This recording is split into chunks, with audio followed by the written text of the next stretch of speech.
Hola, bienvenidos al debate de France 24. Soy Santiago López González.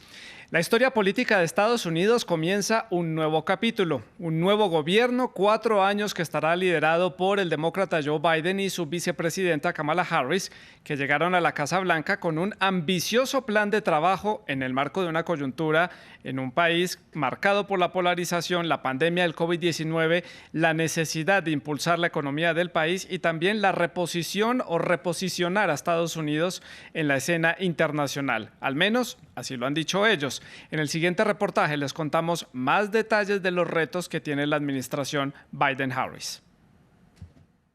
Joe Biden tiene una larga lista de desafíos, pero el más urgente es la pandemia. Y es que el demócrata toma las riendas del país más afectado por el COVID-19 a nivel mundial. Pero Biden se muestra decidido a revertir la crisis sanitaria más grave en más de un siglo. Necesitaremos más ayuda para distribuir por completo la vacuna. Vamos a necesitar más test para poder reabrir nuestras escuelas. Necesitamos mayor financiación para ayudar a los bomberos y a la policía. El programa de vacunación, ya puesto en marcha, debería jugar a su favor para mantener los contagios a la baja y ayudar a la recuperación económica. Otro enorme desafío para la nueva administración. La crisis económica creada por la pandemia propició en el segundo trimestre de 2020 la contracción más fuerte desde el inicio de los registros oficiales en 1947. En materia social, Biden se enfrenta a un país que exige cambios sustanciales. La muerte del ciudadano George Floyd como consecuencia del uso desmedido de la fuerza policial propició un enorme movimiento de protesta que exige el fin del racismo sistémico. El demócrata ha prometido abordar el tema de la discriminación y crear la administración más diversa de la historia de Estados Unidos. Ya hay más afroamericanos en nuestro gabinete que en ningún otro anteriormente. El gabinete Biden-Harris será histórico, un gabinete que se parece a Estados Unidos. Por si fuera poco, Biden gobernará un país profundamente polarizado y con una fuerte influencia de Donald Trump en parte de la población.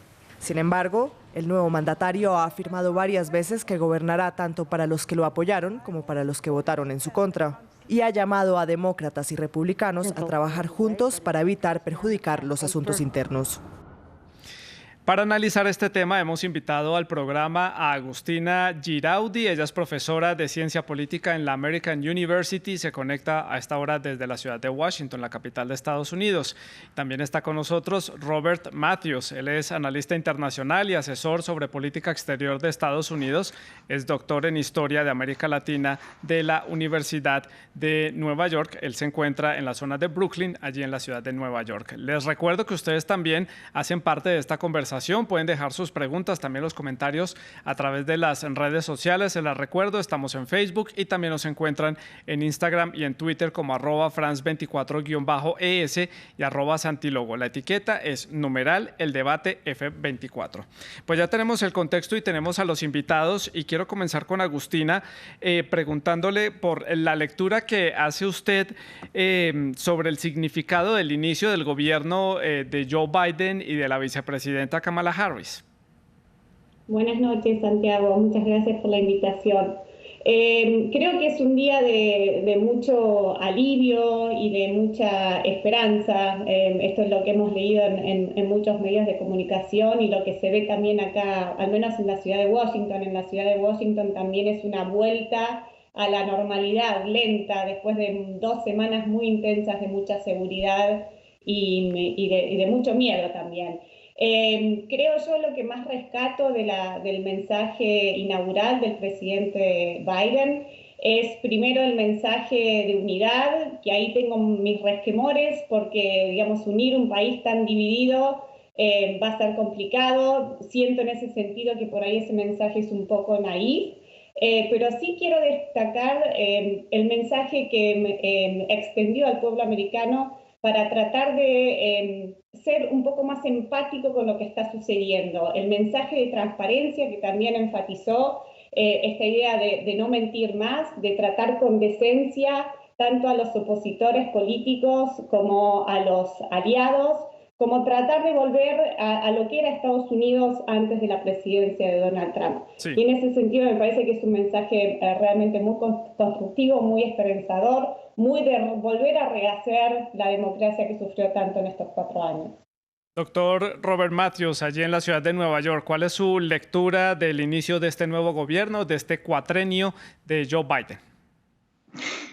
El evento en Washington el 20 de enero fue absolutamente, perfectamente manejado, y también es una muestra de cómo fue la campaña, que fue dirigido muy, digamos, magistralmente por los demócratas en no hacer errores, en no caer en las trampas que le hicieron Trump y los republicanos. Y él salió como una figura de bastante ecuanimidad, tranquilidad y toda la cara de estadista. Esto para mí en el 20 fue el colmo de la campaña, y lo hizo muy bien, no con un discurso elocuente para todos los tiempos, incluyendo las fases famosas de Kennedy en su inaugural en el año 60. No teníamos esas cosas para poner en los guías de historia, pero fue un discurso realmente muy, muy de Biden, es decir, franco, sincero, realmente en parte del corazón, y también prometiendo lo que dijo mi compañera Agustina, prometiendo decencia, ¿no? Por fin algo decente que anhelaba el país durante los últimos 4 años. Agustina, ya entremos en materia en este plan, ambicioso plan para estos primeros 100 días, también todas estas reformas ejecutivas que ha propuesto ya la administración Biden en solamente un día o poco más de 24 horas de trabajo, y hay una ambiciosa reforma migratoria, un plan llamado Camino a la Ciudadanía que beneficiaría a casi 11 millones de migrantes, muchos de ellos latinoamericanos, 23% de la población extranjera que está residiendo en Estados Unidos. Es muy ambicioso este plan. ¿Cómo se lee? Esto llena de mucha expectativa en países, sobre todo en Centroamérica y también en otros países asiáticos, por ejemplo. En primer lugar, destacar quizás cómo enseguida, ni bien asumió la presidencia, empezó a deshacer todas las políticas realmente muy discriminatorias en materia de migración que había puesto en efecto el expresidente Trump. Eso me parece un mensaje importantísimo. No nos tenemos que olvidar que estos son decretos, ¿no? No tienen la misma fuerza que una ley promulgada por el Congreso, con lo cual, si bien es una buena señal, un buen indicador de que la política migratoria puede ser encarada desde esta perspectiva mucho más amistosa, me parece que no nos tenemos que olvidar de que muchas de estas cuestiones se van a debatir también en el Congreso. Y en el Congreso, si bien los demócratas tienen una mayoría, esa mayoría en el Senado está muy empatada. Con lo cual, me parece que es una muy buena señal, pero todos sabemos que en materia migratoria las cosas después se complican, sobre todo porque los republicanos tienen una postura mucho más fuerte e inflexible sobre este tema, y ahí me parece que las negociaciones van a estar más complicadas. Yo creo que muchas de las políticas que vamos a ver en los próximos 2 años, porque no nos olvidemos que las próximas elecciones son en el 2022, no en el 2024, los demócratas pueden perder la mayoría en el Congreso. En estos próximos 2 años vamos a ver una agenda legislativa muy ocupada. Y me parece que los demócratas tienen estos 2 años realmente para jugarse todo y tratar de pasar las iniciativas más importantes, como es la de migración. Pero me parece que más allá de que es un buen mensaje para empezar, todavía no podemos predecir mucho porque esto va a ir al Congreso. Doctor Matthews, ¿qué tan urgente es esta reforma migratoria en Estados Unidos? Y le hago la pregunta porque gobiernos anteriores han intentado presentar planes, algunos no tan ambiciosos como este que están presentando en el 2020, pero en el 2013 hubo un plan presentado por la administración de Barack Obama, y precisamente en esa aprobación en el Senado pues no trascendió, no fue votada y no fue aprobada y no se promulgó como ley. No es el primer intento. Estados Unidos ya ha tenido que encararse entre diferentes propuestas de leyes migratorias, pero no funcionan, no pasan. Sí, hay que recordar que durante la época de Obama, él deportaba el mayor número de personas, mayormente latinos, eh, antes de Trump. O sea, todavía estaba luchando entre la cuestión de quién va a quedar en el país y una reforma migratoria que no resultó al final. Yo creo que estamos en 4 años mucho más cerca un reconocimiento de la gravedad del problema, necesidad de tener una reforma realmente seria, profunda en la política inmigratoria de Estados Unidos o migratoria de Washington. Y hay razones económicas para resolverlo. Hay razones económicas para América Latina, obviamente, para por lo menos llegar a un acuerdo donde las personas que vienen aquí están aceptados. Y también eso es un factor muchas veces no reconocido directamente cuando habla de la política migratoria, que es una cuestión muy de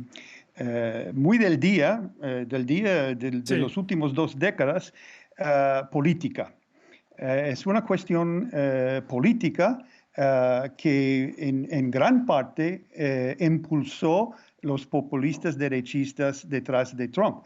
Así que Sí. es importante, es candente como tema para los demócratas para resolver en cuanto a su política y, como ha mencionado Agustina, las elecciones que vienen en 2022 y, entre paréntesis, que históricamente y tradicionalmente pierden escaños el partido que ha ganado la presidencia.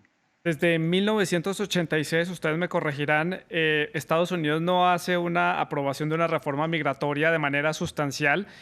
También en ese escenario era un Senado donde los demócratas tenían una participación alta y esto fue durante un gobierno republicano, el de Ronald Reagan. Dentro de este documento, de este plan migratorio, abarca muchísimos campos, pero llama la atención destinar esos $4.000 millones en un espacio de 4 años para ayudar a El Salvador, a Guatemala y a Honduras para que hagan frente a los problemas que internamente provocan que las personas de estos países tengan que irse, particularmente a Estados Unidos, a buscar unas mejores condiciones de vida. ¿Cómo recibe esto? ¿Cómo entender esta cantidad de dinero? ¿Cómo se puede recibir desde Centroamérica con todas las complicaciones que hay allí de inseguridad, de pobreza, de desastres naturales, Agustina? Esto, Santiago, me parece importante destacar que es una diferencia muy grande en la política exterior de los republicanos frente a los demócratas. Los demócratas abordan el problema, si se quiere, el problema visto desde Estados Unidos migratorio desde una perspectiva más paliativa. Es decir, tratan, en vez de reprimir, en vez de crear muros, en vez de construir muros, lo que hacen es tratar de prevenir la migración, tratando de atacar los problemas que son los factores que hacen que la gente deje su país. Con lo cual, me parece importante destacar, Robert decía, es un tema muy complicado para la política americana, republicana y demócrata, lidiar con el tema migratorio, pero hay enfoques muy diferentes. El republicano es represivo, el demócrata es paliativo o preventivo. ¿Cómo se ve esto desde el punto de vista de América Latina? Bueno, ahí nos metemos ya con la calidad institucional de los gobiernos en Centroamérica y en el resto de América Latina, si es que esto pasa a ser una forma de prevenir la migración a los Estados Unidos. Ahí me parece que es una apuesta muy grande de la administración de Joe Biden, dar estos paquetes de dinero a países en América Latina. Supongo que vendrán con contraindicaciones y hay que ver qué tipo de condiciones pone el Sí. gobierno de Estados Unidos. Eso me da un poco de miedo porque sabemos que las condiciones no siempre son las mejores, y aparte también abre la puerta para una forma de soft power, de intervención a través de mecanismos financieros en la región, que siempre la vemos con algo de resquemor, por lo menos desde América Latina. Además que las condiciones, Agustina, no son distintas a las que hemos visto en el pasado. Reducir la inseguridad, reducir la corrupción, que es un problema ya prácticamente otra pandemia en la región de América Latina, y garantizar algunas condiciones sociales. Es el mismo pedido que hemos oído a lo largo de los años. Para cerrar este tema de la migración, doctor Matthews, ¿algún apunte sobre este plan específico para Centroamérica? Perdón, ¿hay algo especial? No entendí la pregunta. Para cerrar este tema relacionado con migración, ¿hay algo adicional que usted quiera añadir sobre este tema, en particular este plan para Centroamérica? Solamente un caveat de mi parte sobre la cantidad de dinero. Aunque yo creo que deberíamos hacerlo, es importante y puede tener un efecto positivo, pero también no garantiza, y no tengo toda la fe de que puede resolver el problema, porque no estamos hablando de simplemente llegar dinero, invertir dinero, proveer o proporcionar trabajo y así hacer la gente de América Latina o de Centroamérica o del Caribe sentir que tiene un futuro económico, sino que el problema, como ya bien saben ustedes, es también una cuestión social y de seguridad. Y esto no se resuelve tan fácilmente, aún con dinero y aún con trabajos. Hay un gran porcentaje de estas personas que están yendo de Honduras, de Salvador, por razones de seguridad personal, de que han sufrido daños personales y a su familia y tienen miedo. Reducir este miedo es para mí un trabajo mucho más a largo plazo de simplemente llegar a una cantidad como hicimos en los años 60 con la Alianza para el Progreso. Doctor Matthews y Agustina, hago ahora la ronda a la inversa. Sigo con usted, doctor Robert Matthews, y paso al tema de la pandemia. Ya han dado unas primeras instrucciones para un posible movimiento a nivel ya federal, a nivel de todo el país, para enfrentar la pandemia en Estados Unidos. ¿Está todavía a tiempo Biden para hacer frente a esta crisis sanitaria? Ya los daños son evidentes, la cantidad de muertos es altísima, la cantidad de contagiados es altísima. ¿Cuál es su lectura al respecto? Bueno, Biden hoy mismo dijo que en el próximo mes, al final de febrero, van a haber 500,000 muertos en este país. Ya como saben ustedes muy bien, estamos en primer lugar en número de muertos en el mundo. Tenemos más muertos que cualquier otro país, y el segundo país, Brasil, tiene la mitad. Tenemos un problema grave que ahora se van a enfrentar con mucho más seriedad por lo que hemos visto durante la campaña, por el mismo símbolo o el modelo simbólico de Biden con su máscara.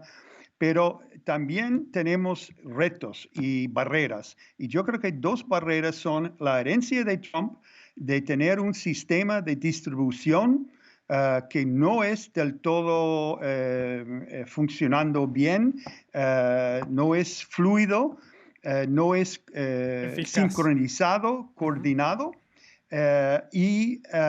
Por ejemplo, entre paréntesis, aquí en Nueva York, esta semana pasada, el alcalde de Blasio dijo que es posible que en una semana no vamos a tener la vacuna.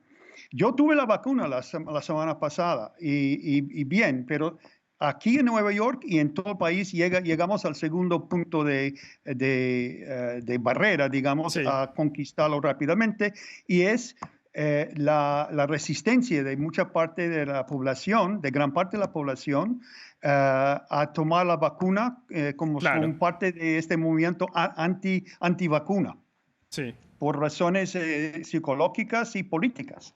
Agustina, su opinión al respecto.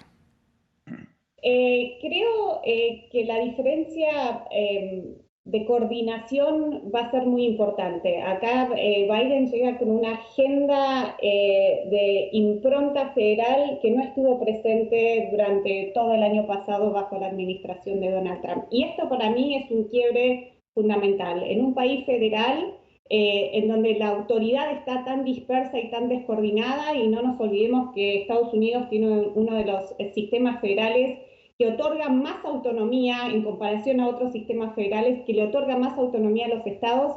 Tener una directiva nacional, federal, es realmente muy importante. Casos exitosos de países federales que han atacado muy bien la pandemia, sobre todo al principio, con una acción coordinada, es el caso de Alemania, por ejemplo. Alemania es un país también federal como los Estados Unidos, pero en donde la presidenta o primer ministra se puso al frente de la pandemia y mandó directivas muy concretas.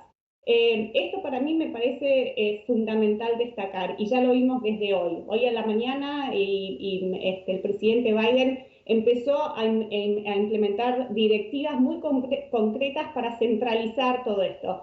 Esto obviamente va a generar conflictos con los gobernadores. Yo en mi trabajo académico estudio la coordinación y he hecho investigaciones sobre la coordinación durante la pandemia, y lo que sí puedo empezar a ver es algo de conflicto con algunos gobernadores, sobre todo con aquellos gobernadores que son más reacios a seguir las iniciativas que pueda llegar a plantear el presidente Biden. Me imagino, por ejemplo, el gobernador de Texas diciendo lo opuesto a lo que dice Biden, o en Montana también el gobernador diciendo o planteando políticas que sean muy diversas a las que propone Biden. Pero más allá de este conflicto, me parece que es un cambio radical de 180 grados el que vamos a ver de un presidente que primero toma la pandemia de manera más seriamente, pero que quiere mantener una impronta de coordinación federal, que esto es muy importante para cualquier crisis sanitaria. Sí, se muestra ya como un bloque unido de país en totalidad para hacer frente a la pandemia. Agustín, el plan económico también que ha presentado el presidente Biden también es muy ambicioso, como ya lo decíamos, la mayoría de sus propuestas así lo son. No descartan aumentar el gasto público precisamente para hacer frente a problemas como la pandemia, para aumentar también la capacidad de los hospitales y para adecuar algunos sitios especiales en las ciudades para este plan masivo de vacunación, que también es una gran apuesta para él. También hay un aumento en los salarios, un posible aumento en los impuestos. Si hay un gasto público aumentado, pues entendería uno que lo más posible es aumentar impuestos. Y también invertir en la infraestructura del país, pero con miras a tener una infraestructura mucho más verde y amigable con el medio ambiente. Este tema de la infraestructura se lo hemos oído a todos los últimos mandatarios de Estados Unidos y es poco lo que han hecho al respecto, y la infraestructura de Estados Unidos ya se ve bastante envejecida comparada con otros países de primer mundo. Agustina, su lectura. Sí, creo que de vuelta es un plan muy ambicioso. Me parece también que en este plan Biden lo que ha tratado de hacer es satisfacer a las distintas bases y facciones del Partido Demócrata. Creo que toda esta impronta más verde de reactivar el mercado de trabajo vía trabajos o fuentes de trabajo verdes tiene que ver con una demanda muy profunda por los sectores más jóvenes del partido, los sectores más liberales que buscan esa impronta. Y me parece que acá tengo un poco más de confianza de que esa infraestructura más de carácter verde pueda llegar a buen puerto, haciendo una alusión a lo que vos planteabas recién sobre el tema de la infraestructura que nunca llega. Me parece que acá esta infraestructura nueva viene disfrazada de infraestructura verde, y me parece que acá hay una base política dentro del Partido Demócrata que va realmente a empujar eso. Y acá pienso obviamente en Alexandria Ortiz Cortés, que me parece, Ocasio Cortés, perdón, que es una de las principales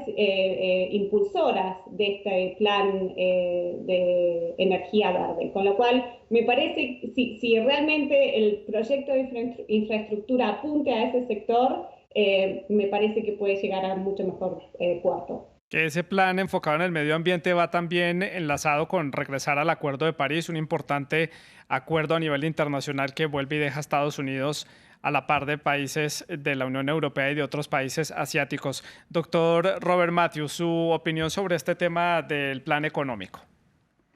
Bueno, yo estoy de acuerdo completamente con lo que dijo Agustina, simplemente para decir que el plan económico está totalmente involucrado, digamos, o envuelto en los otros temas de medio ambiente, de conquistar el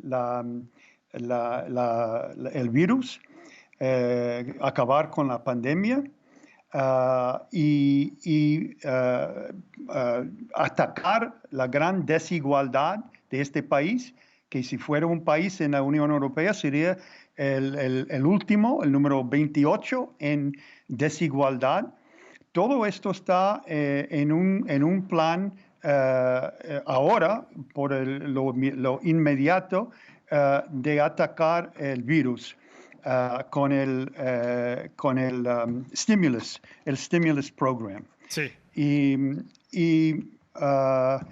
La única cosa que le iba a decir es que en cuanto a los impuestos, no vamos a ver algo muy pronto sobre los impuestos, porque esto, el año 21 va a tener el mismo corte de impuestos que hicieron los republicanos en 2017. Sí. Así que no hasta el 22 vamos a tener una lucha política sobre una nueva política impositoria. Sí. Hablando de la política exterior, hay una determinación de esta administración de reposicionar a Estados Unidos como un gran actor internacional, algo que en estos 4 años vimos que se alejó un poco de las grandes decisiones a nivel mundial. Hubo una pelea comercial con China, se alejó de la Unión Europea, los británicos se quedaron esperando ese acuerdo comercial que iban a firmar Londres y Washington para el Reino Unido reemplazar un poco el mercado de la Unión Europea abandonado tras el Brexit, y América Latina también está allí, pero no es una de las prioridades, tal parece, haciéndonos la lectura de lo que proponen para la política exterior. Doctor Matthews, ¿qué esperar en nuestra región con esta nueva administración? Con puntos muy claves ahí: Cuba, Venezuela, Colombia, el gran aliado en Sudamérica, Brasil, que tenía una tendencia política muy parecida a Trump, y México, que es un actor importante en la parte económica y migratoria, por supuesto. Primero, tradicionalmente no cambia mucho la política exterior de un régimen a otro.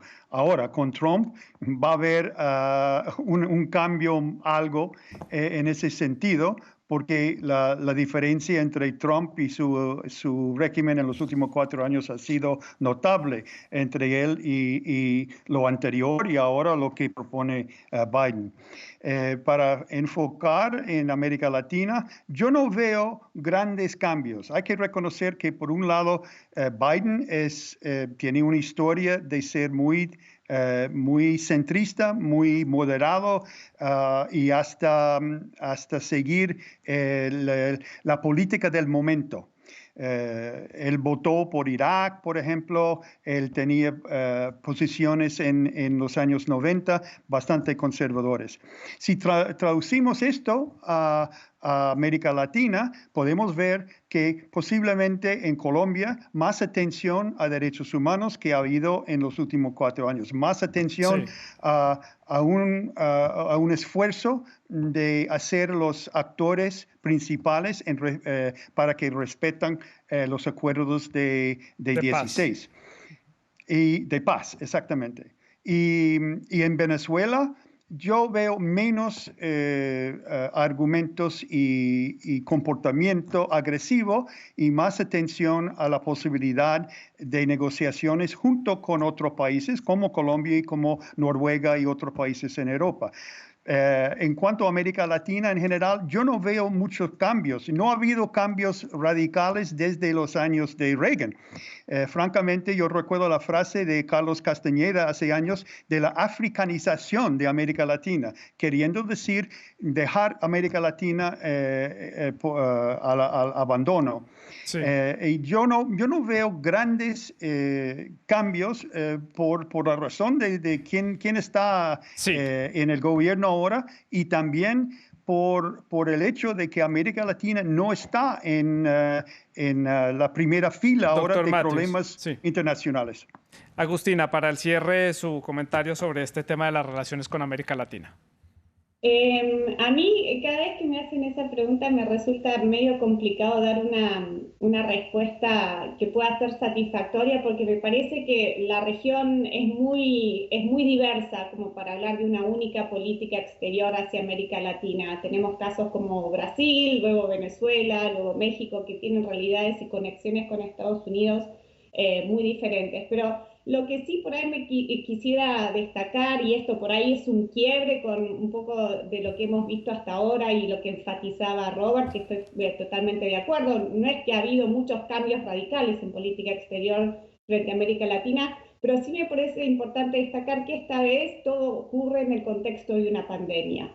Y creo yo que esta puede ser una oportunidad muy única para Estados Unidos, porque lo que estamos viendo es que en el caso de América Latina, los chinos, los rusos, todos quieren intervenir a través de provisión de vacunas o de algunos insumos para la salud, y me parece que Estados Unidos tendría que ver a la región un poco más desde el punto de vista geopolítico y ver que tiene otros competidores que podían estar usando la pandemia como una ventaja, ¿no? Entonces, por ahí esto a Estados Unidos lo ayuda un poco para cambiar los incentivos hacia la región. Es cierto que América Latina no es prioridad, pero la pandemia puede dar otra serie de incentivos que haga que se meta, dado que sus competidores principales, China y Rusia, están muy activos proveyendo vacunas para toda la población en América Latina. Agustina, me quedan pocos minutos. ¿Usted cree que se puede hacer un buen consenso en el Senado para que todas estas propuestas sean votadas y pasen y sean llevadas a cabo? Es una pregunta complicada. El Senado primero tiene que tomar una decisión acerca del juicio político, por ejemplo, y creo yo que muchas de las primeras decisiones van a estar de alguna forma definidas por esas negociaciones del juicio político. Sí. De hecho, hoy Mitch McConnell pidió extender el juicio político por un par de semanas, y supongo que eso tiene que ver con todas estas negociaciones que empezarán a ocurrir en el Senado. El Senado, no nos olvidemos que están 50-50, sí, literalmente, con lo cual realmente va a ser un motivo de mucha negociación. Doctor Matthews, 30 segundos. ¿Habrá consenso? ¿Será fácil negociar allí en el Senado? El sendero para consenso sería mucho más fácil quitando el filibuster, que es la maniobra parlamentaria de requerir 60% del Senado. Si podemos quitar esto, yo creo que tenemos mucho más espacio para ganar una política, sea a Latinoamérica o al mundo. Pues a ustedes dos, nuestros invitados de esta noche, muchas gracias por haber estado con nosotros aquí en el debate de France 24, y a ustedes también muchas gracias por haber estado en sintonía de France 24. Siga con nuestra programación.